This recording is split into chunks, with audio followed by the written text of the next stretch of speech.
L'Espagne n'est plus que l'ombre d'elle-même. Après, il va casser la figure à l'allemand et à l'italien. Et après, il se paye de nouveau le français et l'anglais à l'époque de Suez. Qu'est-ce qu'il pense par rapport à nous? C'est moi le chef. Vous baissez les yeux quand je rentre. C'est moi le chef. Il a un sentiment de propriété. C'est quoi? C'est-à-dire qu'il y a une soumission de nos pays. Dans la tête des Américains, on n'existe pas vraiment. On est des lavettes, en fait. On va commencer cet entretien par revenir sur l'information d'hier. Européenne, le candidat macroniste Ambroise Méjean épinglé pour être au chômage pendant la campagne. Vous êtes nombreux à m'avoir écrit que les profiteurs de l'assurance chômage ne pouvaient être que des diplômés, des pistonnés. Les gens modestes, quand ils perdent leur emploi, me dites-vous, ne sont pas sûrs de retrouver un emploi après leur période d'inactivité. Ils ne se risquent pas à ce genre de facéties. Non, il n'y a que les pistonnés qui peuvent se permettre ce genre d'abus. Gabriel Attal en fait dénoncer ses petits camarades qu'il connaissait bien, comme Ambroise Méjean. C'est fascinant. Et puis, ce sondage vous a également fait réagir. Vous êtes très nombreux à m'avoir écrit que tous ces sondages ne sont pas fiables. Je vous rappelle que j'ai étudié devant vous toutes ces techniques de manipulation, de sondage et avec toutes les captures d'écran que j'ai pu faire depuis 4 mois, j'aurai une très belle photographie, justement, de leur manipulation. Il y aura certainement un numéro des entretiens sur les sondages après l'élection. Mais normalement, plus on approche de l'échéance électorale, plus les instituts de sondage ont intérêt d'être dans la marge d'erreur des 2,5%. C'est une question pour eux de crédibilité. Et je remarque que certains instituts de sondage sont en train d'ajuster les scores, par exemple, de Valérie Hayé. Oui, Valérie Hayé qui est créditée chez Ipsos de seulement 15,5%. Quant aux Patriotes et à l'UPR, ils seraient à 1% dans ce sondage Ipsos. Je vous donne donc rendez-vous le lundi 10 juin pour un spécial élection européenne et un spécial institut de sondage. Connaissez-vous Guillaume Boitou? Eh bien, c'est un obscur conseiller municipal du 11e arrondissement. En 2019, il faisait campagne derrière Benjamin Griveaux à la mairie de Paris. Vous en souvenez de Benjamin Griveaux, celui qu'on a qualifié de branleur? C'est terminé pour Benjamin Griveaux. L'ancien secrétaire d'État auprès du ministre de l'Économie et des Finances, bras droit d'Emmanuel Macron pendant la campagne, a annoncé le retrait de sa candidature à la mairie de Paris ce vendredi, un mois avant le premier tour, après la diffusion de vidéos intimes qui lui sont attribuées. Un article paru le 1er février, hébergé sur un site créé en novembre, et relayé depuis jeudi soir sur les réseaux sociaux. Dedans, 2 séquences en plan serré montrent un homme en train de se masturber, ainsi que des captures d'écran de messages échangés sur le ton de la drague. Emmanuel Macron lâchera son ancien lieutenant en race campagne et il prononcera cette phrase très cruelle « Je ne savais pas que Benjamin se lançait dans une carrière de cinéma ». Guillaume Boitou est considéré comme l'homme de main de Benjamin Griveaux. Cela en dit très long sur le personnage. Il avait disparu un peu des radars et on le retrouve le 5 mars nommé comme chef de cabinet d'Agnès Pannier-Runacher. Et là, comme d'habitude, c'est le drame. Rififi chez Agnès Pannier-Runacher. Après celui de Prisca Thévenot, il faut aussi citer Aurore Berger. C'est le cabinet d'Agnès Pannier-Runacher qui défraie la chronique avec le départ du chef de cabinet accusé par certains agents de harcèlement. Et c'est du lourd. Hurlements, coups de pied dans la porte, menaces physiques devant plusieurs témoins, demandes sans raison de gyrophare. La liste des griefs qui mettent en cause Guillaume Boitou depuis son arrivée début février est longue, très longue. Mais pouvait-on attendre autre chose de l'homme de main de Benjamin Griveaux? Franchement. Voilà, la liste des démissions, des coups d'éclat, des cris, des pleurs, des plaintes s'allonge. Elisabeth Borne en janvier, puis après Aurore Berger, Prisca Thévenot, Pannier-Runacher. Est-ce que ce ne sont pas les maillons faibles de la Macronie qui sont en train de céder? En tous les cas, même dans le très macroniste journal Le Parisien, On se fait l'écho de l'ambiance à couteau tiré au sein de la Macronie. On n'hésite pas à écrire comme un parfum de fin de règne.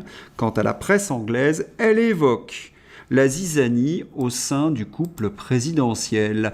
Madame Brigitte Macron est tellement frustrée par son mari incompétent qu'elle essaie de prendre les rênes, murmurent les initiés de Paris.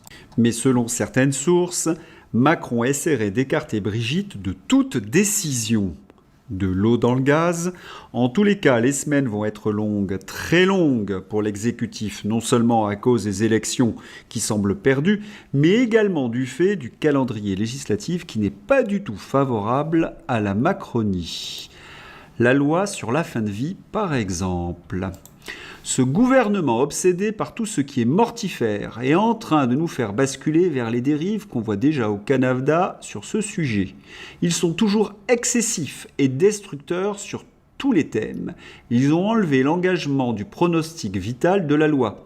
Je vous en avais déjà parlé. La porte ouverte aux pires dérives. Fin de vie, les députés font sauter les garde-fous du projet de loi sur l'aide à mourir. C'est toute la technique du cheval de Troie.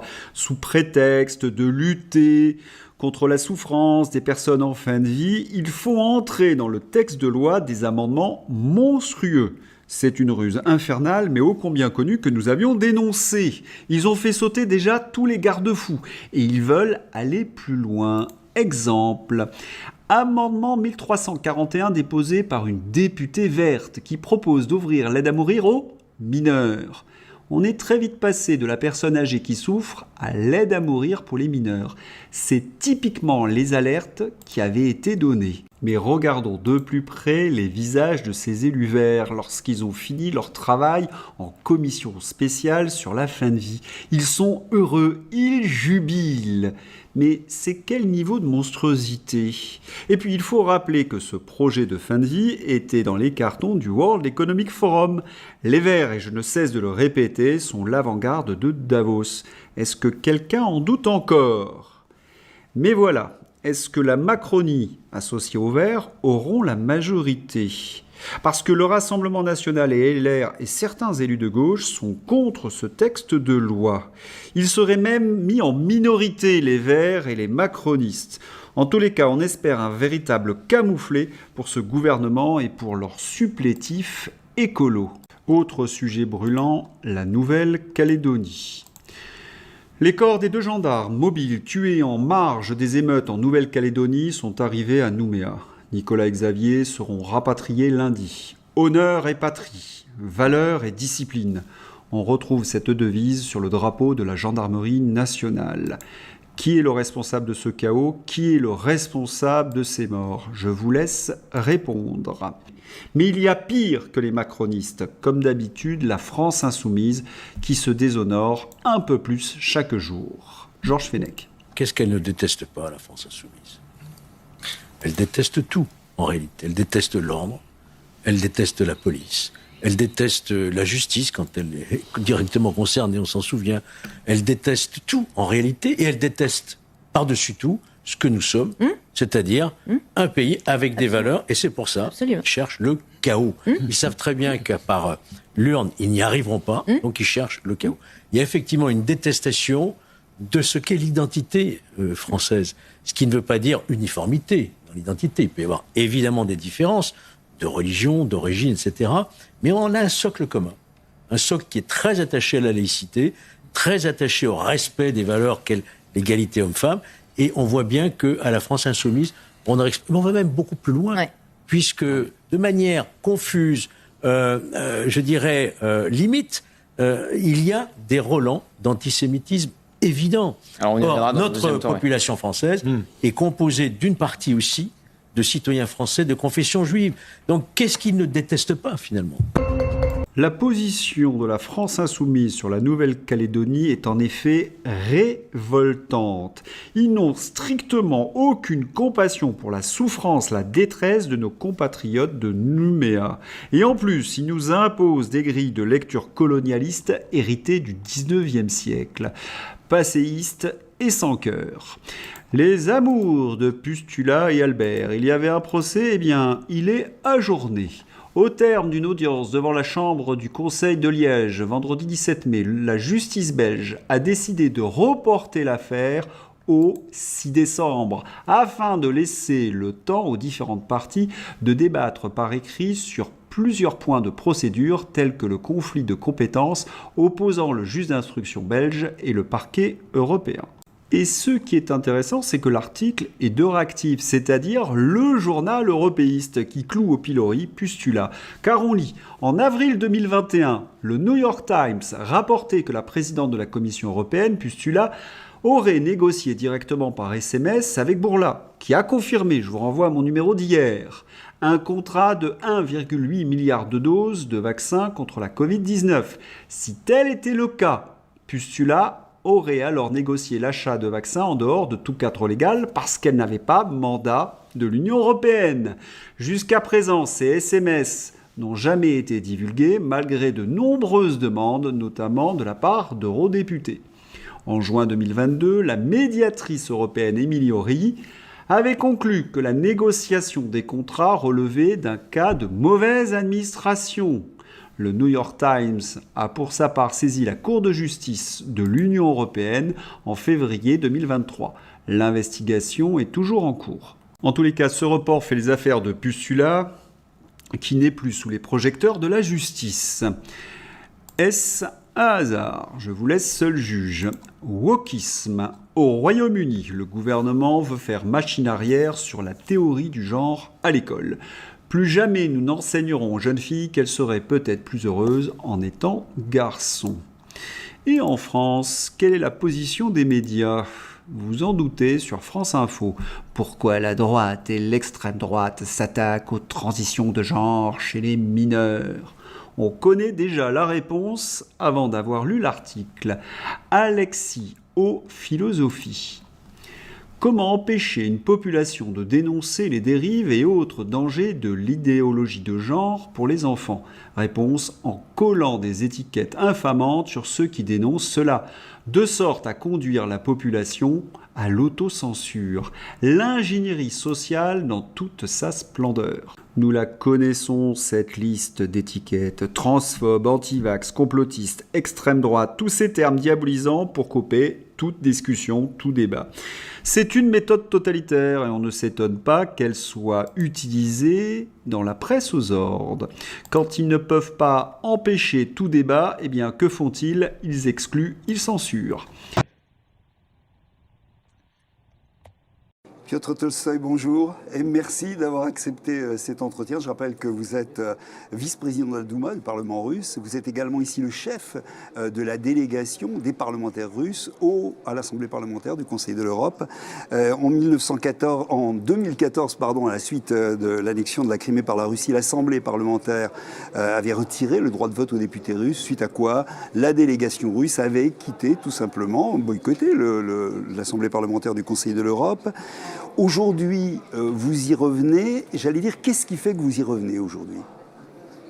À mon avis, on revient pour maintenir ou recommencer, si vous voulez, le dialogue avec nos collègues européens. Et on revient parce que les changements du règlement de l'Assemblée nous retournent la possibilité de voter, de représenter notre pays, de prendre la parole, donc d'être là en plan compétence, en plan délégation. Mais maintenant, il y a beaucoup de choses qui dépendent de la procédure. Et donc, si les pouvoirs de la délégation russe seront contestés ou ne seront pas approuvés à 100%, évidemment, la Russie n'est pas un pays qui peut se permettre de travailler dans un organe international sans les mêmes droits que, par exemple, la France, l'Allemagne, je ne sais pas, n'importe quel pays européen. Vous êtes assuré que vous les avez aujourd'hui, ce mardi, on parle ici au Conseil de l'Europe, ces droits Suite le vote qui a eu lieu lundi, la nuit, il y a le changement du règlement. Nous sommes là pour montrer que la Russie est ouverte à un dialogue. Nous sommes prêts à discuter sur tous les problèmes avec tous nos collègues qui sont représentés au Conseil de l'Europe. Mais si jamais nos collègues prennent une décision de limiter les pouvoirs de la délégation russe, à ce moment-là, on quitte l'Assemblée. Au-delà de ça, j'allais dire, il s'est passé des choses pendant 5 ans. Comment vous expliquez, vous interprétez aujourd'hui cette crise? On aura l'occasion d'en reparler tout à l'heure avec le Conseil de l'Europe. Mais cette crise, elle existe également aussi avec les institutions européennes. On en dira un mot tout à l'heure. Comment vous interprétez cette crise tout de même entre l'Europe et la Russie qui est en train de se terminer là, peut-être? C'est un long discours parce que la crise, c'est la suite des incompréhensions qui ont eu lieu entre la Russie et l'Europe durant des décennies. C'est la suite d'idées que l'Europe, avec les Américains, soi-disant pays démocratiques, ont gagné dans la guerre froide. C'est la suite d'idées que l'Europe a droit de donner les leçons à la Russie, ce qui n'est pas le cas. Et c'est la suite de politiques double standard, hypocrites et méprisant tous les principes du Conseil de l'Europe notamment, qui a été menée par les pays européens par rapport à l'Ukraine et la Russie, et qui a provoqué la crise, la guerre civile en Ukraine, dont l'Europe est aussi responsable. En parlons-en tout de suite de l'Ukraine. Qu'est-ce qu'il faut faire aujourd'hui pour sortir de cette situation tendue? On l'a encore entendu ici, cette nuit, au cours des débats qui ont eu lieu à l'Assemblée parlementaire du Conseil de l'Europe. Il y a une très forte tension, bien entendu. Qu'est-ce qui peut la diminuer? Qu'est-ce qui peut faire que le dialogue reprenne? Quand, dans le pays, il y a la guerre civile, quand vous avez les régions du pays qui veulent se séparer de la capitale pour les raisons fondamentaux, donc pour les raisons de la langue, pour la raison qui veulent par exemple élire eux-mêmes leur pouvoir local, etc. Ça, c'est les droits tout à fait européens. Donc quand vous avez une crise telle qu'il y a en Ukraine, il faut les négociations directes entre les deux parties. Et comme le pouvoir ukrainien refuse la négociation directe avec les républiques indépendantistes, évidemment, la crise ne sera pas résolue autrement. Avec tous les efforts des accords de Minsk, avec les garanties de la France, de l'Allemagne et de la Russie, parce que la Russie n'est pas une partie de l'accord de Minsk. La Russie est aussi, comme la France et l'Allemagne, garantit l'accomplissement de l'accord de Minsk. Alors, pour tout ça, il faut la volonté, le temps, peut-être les mesures de la part des institutions européennes, mais surtout, il faut retourner, il faut regagner la confiance. Et pour regagner la confiance, il faut le dialogue. Et c'est pour ça que nous sommes là. C'est ça. C'est la question que j'allais vous poser. Il peut se passer quelque chose ici, entre vous et l'Ukraine? Entre nous et l'Ukraine, et les Ukrainiens, non. Tout simplement. Entre nous et l'Ukraine, non, parce qu'aujourd'hui, nos collègues ukrainiens se comportent comme si ils sont, je ne sais pas, une femme trompée. Donc, ils crient, ils insultent la délégation russe et ils menacent physiquement à des députés russes. Aujourd'hui, la tension est telle que les négociations directes ne peuvent pas avoir lieu. Et en plus, la Russie n'est pas, comme j'ai expliqué, n'est pas une partie du conflit. Donc les Ukrainiens, il faut qu'ils parlent avec les Russes qui habitent en Ukraine et qui, l'Occident, avec les clichés hypocrites qui existent, appelle russophones. Donc moi, j'aimerais bien voir s'il y avait 20 millions des Français qui habitaient quelque part ailleurs et dont les droits fondamentaux étaient supprimés comme ça a eu lieu avec les Russes en Ukraine. Quelle sera la réaction de la France? Je vous assure que nous, on a aussi des questions à poser à l'Assemblée, notamment sur tout ce qui s'est passé à l'Odessa, avec plus de 100 personnes brûlées vivants. On a des questions à poser sur la position de l'Ukraine par rapport à l'Église orthodoxe russe. On a plein de dossiers, mais pour que ça soit examiné, pour que ça soit discuté, on a besoin d'avoir ici cette possibilité.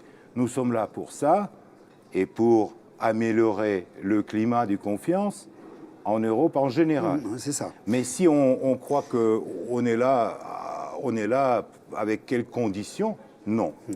Non, parce que si on prend... Vous permettez, je prends Je vous en votre prie, feuille. je n'en ai pas besoin. Parce que c'est très, très simple. Hein. Donc, je déchire en petits morceaux comme ça. Ça, c'est l'Europe occidentale. Et ça, c'est la Russie.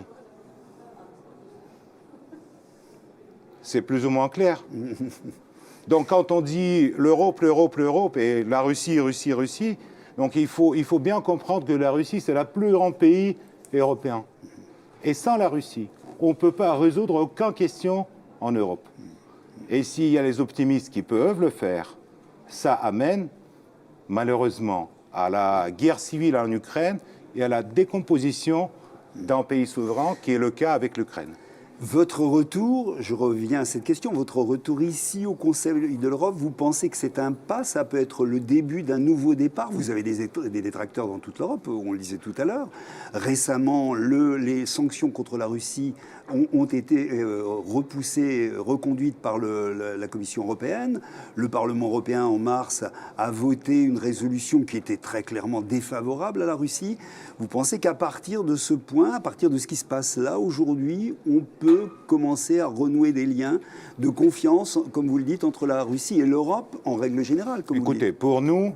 pour nous, les sanctions européennes, nous, on a perdu à peu près 50 milliards d'euros. L'Europe a perdu 250 milliards d'euros. Les États-Unis, 17 milliards de dollars. Donc, vu les chiffres, pour nous, les sanctions européennes, c'est moins important que pour les Européens. C'est les Européens qui perdent leur travail, c'est les Européens qui perdent leur secteur d'exportation en Russie. Et sur leur place en Russie arrivent les autres, les Asiatiques, et les Européens ne vont jamais revenir sur ce marché. Ça, c'est une chose. À propos de sanctions économiques, nous, on ne cherche pas de dire, voilà, on est là pour enlever les sanctions. On est là pour parler avec les Européens. Et si les Européens veulent parler, on veut avoir cette possibilité, mais ça doit être en dialogue à l'égalité et pas que les Européens nous donnent des leçons. Et ça doit être en dialogue avec respect et pas la possibilité des députés ukrainiens d'insulter les députés russes. L'Assemblée n'est pas pour ça. Puisqu'on parle d'économie, puisqu'on parle d'argent, en 2017, la Russie a cessé de payer sa contribution financière au Conseil de l'Europe. Vous allez repayer cette contribution financière et repayer les années qui n'ont pas été payées? Comment vont se passer les choses? D'abord, personne ne paye le billet au cinéma quand on ne va pas regarder le film. Hein? Et donc, on ne paye pas le dîner à un restaurant quand on n'y va pas. Ça, c'est la première chose. La deuxième chose, c'est qu'on a déjà dit que si les pouvoirs de la délégation russe seront pleinement restaurés, évidemment, on va payer notre contribution parce que si on travaille dans cette organisation, évidemment qu'on paie la contribution. Mais si on ne travaille pas pour les raisons inventées avec plein des mensonges, plein des mythes, plein de clichés sur la Russie très sales, alors à ce moment-là, on ne va pas payer. On ne va pas payer pour être traité comme un pays agresseur ou annexeur de Crimée, etc. Je reparle de votre relation, de la relation de la Russie avec l'Union européenne. Où est-ce qu'on en est à l'heure actuelle? On l'a dit tout à l'heure, il y a des mauvais signes, hein, le maintien des sanctions, le vote du Parlement européen, ce sont des événements récents et qui n'augurent pas grand-chose de bon. En même temps, ce sont les mêmes chefs d'État qui finalement, ici, ont aidé à ce que... ont poussé en tous les cas pour que la Russie revienne au Conseil de l'Europe, et ce sont les mêmes qui sont dans les institutions européennes. Comment vous expliquez cette espèce de contradiction qu'il y a entre, d'un côté, des chefs d'État, je parle de la France, on parlait de l'Allemagne tout à l'heure également, qui poussent dans un sens ici au Conseil de l'Europe et qui, au niveau de l'Union européenne, n'ont pas l'air d'aller dans le même sens? À mon avis, si les chefs d'État européens avaient la volonté et la possibilité d'agir d'une façon indépendante, et s'ils ne dépendaient pas... ils sont dans les mains de qui, alors?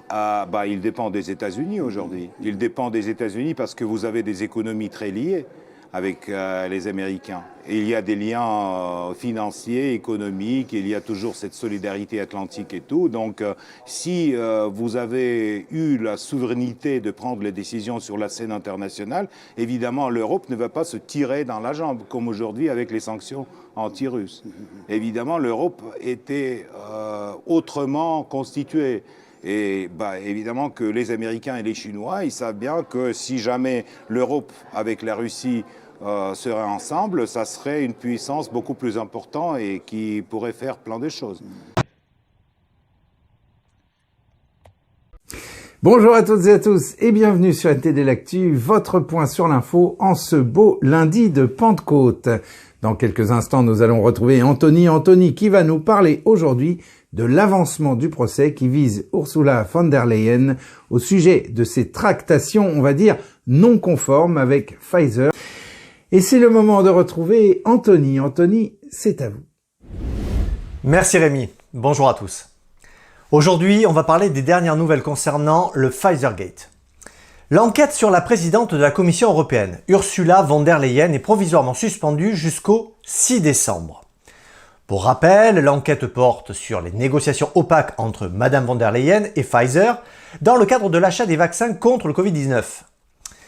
En 2021 déjà, le New York Times avait fait état de négociations contractuelles douteuses. Et en toute vraisemblance, elles auraient eu lieu en dehors de tout cadre légal, sans transparence et sans respecter les procédures habituelles. Si vous vous souvenez, certaines parties de la commande auraient même été traitées par SMS. Suite à ces échanges obscurs qui n'ont toujours pas pu être récupérés, la Commission européenne avait alors commandé environ 1,8 milliard de doses de vaccins aux géants pharmaceutiques. Et lors du dernier développement de cette affaire, vendredi dernier, le tribunal de Liège a décidé de suspendre l'enquête pendant toute la durée des élections européennes et de l'élection du président de la Commission. L'enquête ne sera donc rouverte que lorsqu'il sera clair que Madame von der Leyen n'aura plus à défendre son poste de présidente de la Commission.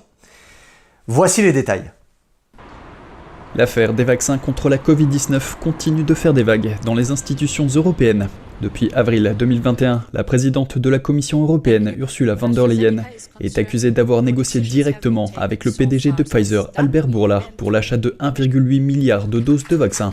Suite à une plainte déposée le 5 avril 2023 par le lobbyiste belge spécialisé dans les relations commerciales Chine-UE Frédéric Baldan, le juge d'instruction Frédéric Freinet à Liège a enquêté sur des chefs d'accusation graves, usurpation de fonctions et de titres, destruction de documents publics, corruption et prise illégale d'intérêts. Baldan espérait que le juge d'instruction liégeois soit en mesure de réquisitionner les SMS et pas seulement de les demander. Depuis, des associations, partis politiques, citoyens et même des pays européens, la Hongrie et la Pologne, se sont joints à la plainte. Cependant, le parquet européen compétent en matière de corruption affectant le budget de l'UE s'est invité dans l'enquête 2 mois après le dépôt de plainte. Et vendredi 17 mai, l'audience avait pour toile de fond la question de savoir si les autorités belges ou le parquet européen étaient compétents pour mener l'enquête. La compétence du parquet est questionnée, car les États ont réglé directement les vaccins aux fabricants sans impact sur le budget européen. Le tribunal n'a toutefois pas pris de décision à ce sujet, mais le juge d'instruction belge souhaiterait poursuivre son enquête. Le dossier a finalement été remis au 6 décembre prochain, notamment dans le but de laisser aux parties le temps de se prononcer sur la compétence du parquet européen.